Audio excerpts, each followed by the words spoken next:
Well, hi there. This is Dr. Attia.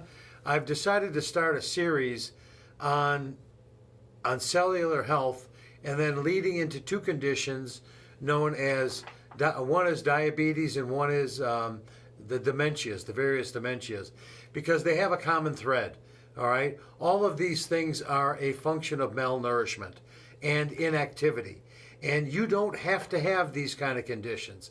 They are something that is at least reasonably reversible for the most part, and depending on the person and the condition and their willingness to make some changes, and you can ward these conditions off. So today we're going to start on cellular health with the mitochondria, and I have a little model here of a cell, and this is the nucleus and nucleolus, or the center portion of the main brain of the cell. Inside the cell you have a number of organelles. Organelles means little organs, tiny, all right? So tiny that these mitochondria here, that's what these depict, there's about 1,000 of those in each cell. And you can't see a cell with the naked eye, so these have to be really very tiny, okay? The purpose of the mitochondria, it is the power plant of the cell. It takes carbohydrates, fats, proteins, alcohols, different constituents that are brought in through digestion into the mitochondria. The mitochondria changes that for us into a usable form of energy, what we call ATP. Okay? Now here's where the problem begins.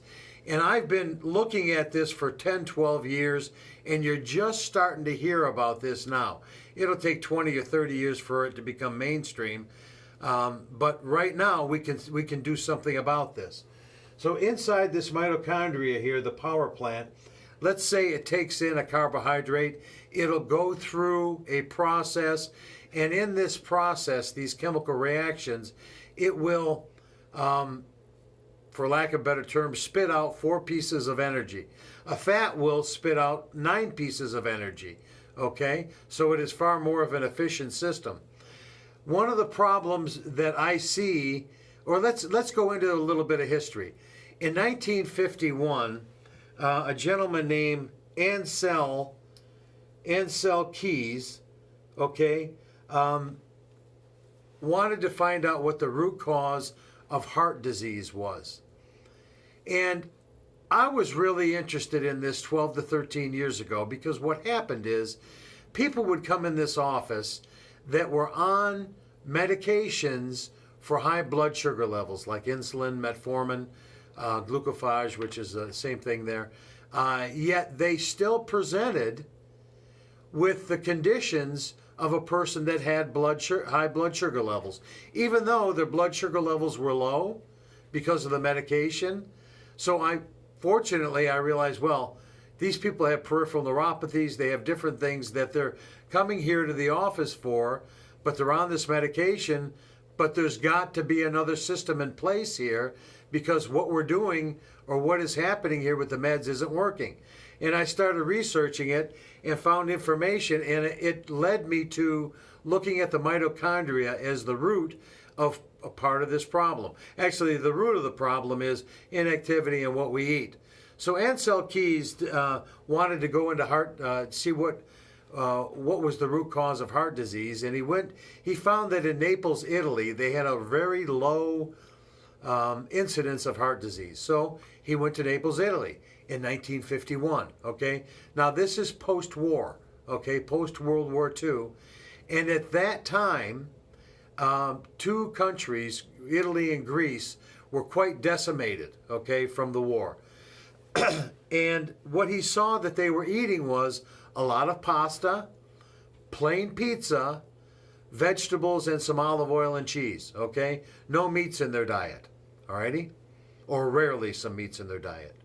Now, making a very, very long story short, from that he termed the Mediterranean diet, okay, or coined the Mediterranean diet, which consisted of whole grains, vegetables, some olive oil, cheese, and stated that, meats were not the place to be, that you shouldn't be having the saturated fats that are in the meats.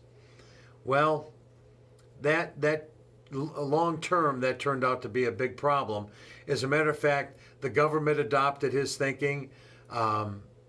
He was touted, I think it was in the 70s, as Nutritionist of the Year and so on. And the country went widespread with a low fat, higher grain. Low fat means pretty much high carbohydrate or high protein, okay? And as a result of that, okay, here's some statistics. As a result of that, as a result of changing what the mitochondria should be getting, okay, this little power plant over here, here's some statistics for you. Since then, diabetes has quadrupled. And I know this because I'm one of them. And I stayed on a Mediterranean diet, a paleo diet, all these other things, and nothing worked. And I didn't want the medication. I just figured that there has to be a way in order to get better, because if it was good at one time, how come all of a sudden it's bad? What's the system behind this? And as again, this led me into the mitochondria, okay? In the 1960s, 1 out of 6 people were obese. Now it's 1 out of 2. Massive change, okay? And obesity leads to all sorts of problems. Dementia, this is really important. Dementia in 2010, 35.6 million people, okay, in 2010. Estimated in 2030, 65.7 million people. Estimated 2050, 115.7 million people. These aren't my numbers. These are the numbers given by the American Alzheimer's Association. Okay? This is what they estimate. Now, some people may say, well, since the 50s, we're living a little bit longer. That's true. That's true. But based on, say we're maxed out with our longevity at this point, based on that, why is this still increasing? Because we have a problem, and the problem starts in what we eat, inactivity, and burning out the mitochondria. That's where it starts. Okay?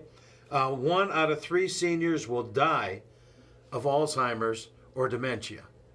That's pretty sad. 33%. So if you're standing there and if you got a person to the right and to the left of you, if you look to the left and it's not them, and if you look to the right and it's not them, it's you. Okay? So we're going to start.